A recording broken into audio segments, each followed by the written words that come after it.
Alright, well, let's see what we got here. Making videos. I'm wanting to be a video star or something, I guess. Okay, we'll read. This is Jimsbook video, I guess, huh? Let's see, what's this one? 11 July, Saturday, 004 hours. That's after midnight. I was awake after midnight. But then, hey, later on, 12:19, I was at the lake. Whitecaps shine like fireflies from the windy waters. Watch them a bit, and they lend peace and the floating calm of knowing God is great. They can become fish, slipping and skimming the surface, gathering some bit of sun on glisten scale to take below and put it there for later. Then I got Amy's name and her children's names. I saw her at the sale. She was nice.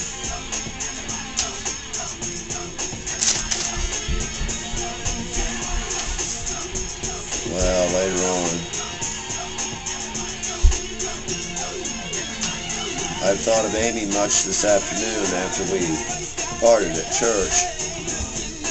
They're not sexual fantasy, but just purely thinking of her. I like that. The other type shows the lack of spirit and connection. The sexual scenarios in my mind says I have not a Christ-honoring base for the relation. So, she has 4 children.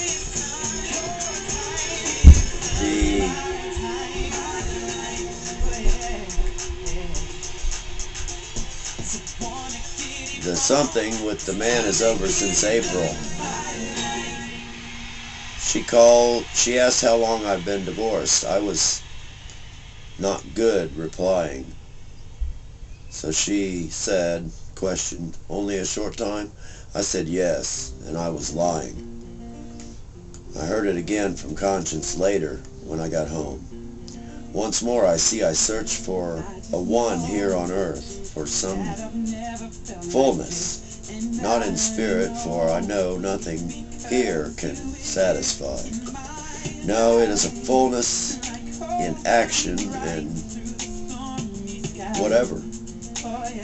The talking at the sale, and perhaps more in other places. The sharing of lessons, sermons, books, and ideas we each have brought.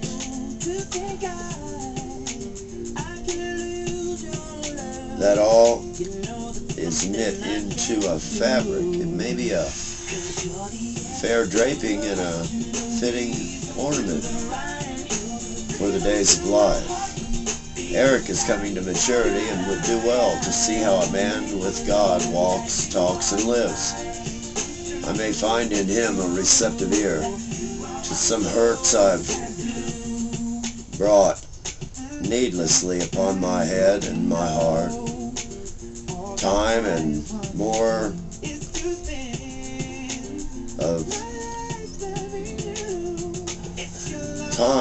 more of than I now would assign is the needed season. As I pass by her and as I pass by the days, more will be revealed. I may see into going to some fellowship. I do not hold to their view on the scripture, but the company of fighters versus a common foe is not to be taken lightly. Now I'm beginning the novel by Tom Clancy. Okay. 12th of June, Sunday, 8:01 hours. Fancies, first flaring, fizzles now. It drowns pleading in the morn's catarrh. That is about seeing how there's too much junk about me, too much unpleasant in me, and having been steeled for years of quiet, progressive introduction to my grossness. I have no great thoughts or quaking revulsion toward the morning's coughing fits. They are to me mere release and expel that which binds the lung. Another would not behold the ordeal with such alacrity. To cough and spit and sledge the chest as a miner sledges stone is not the common course of man's awakening. But I have slowly come to this. I spoke a lie through silence yesterday.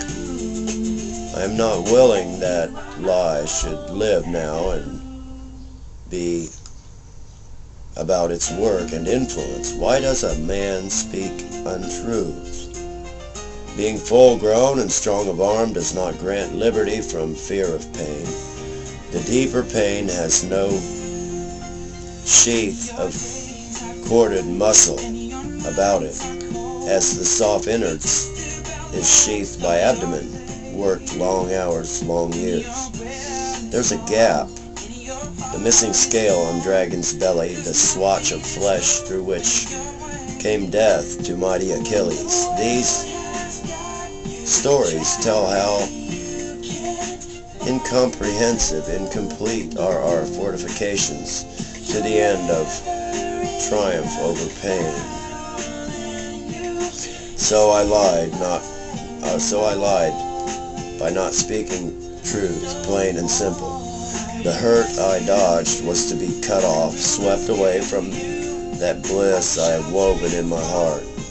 The cloth was once oddments of a smile here and there, a kind word with flash of interest from an eye I would gaze long and be still. So this is not the baseness of erotic. Eros is here, but only a hint. The advance, the having and letting to have, the wrapping another in arm and being wrapped and taken all at once. Those are there, but like the drift of a flower's breath. So then when great love, and the greatest lover of my soul, directs my hope from folly, when he allows a flight of fancy to see over the hill to the maybe,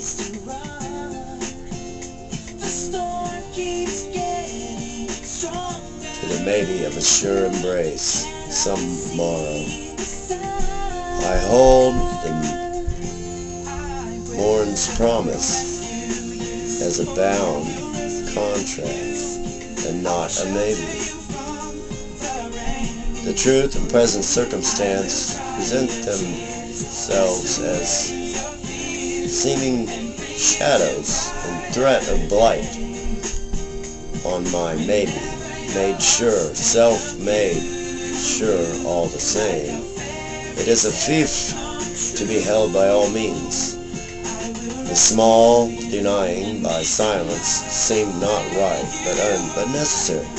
So now the haunt of untruth has brought his clammy claw of self-doubt and painful self-knowledge to naysay any future shining of that most precious and seemingly flittering away, but oh so surely chased after beauty, called love. Yeah. To read it is different than to write. Flows differently. Adios para ahora.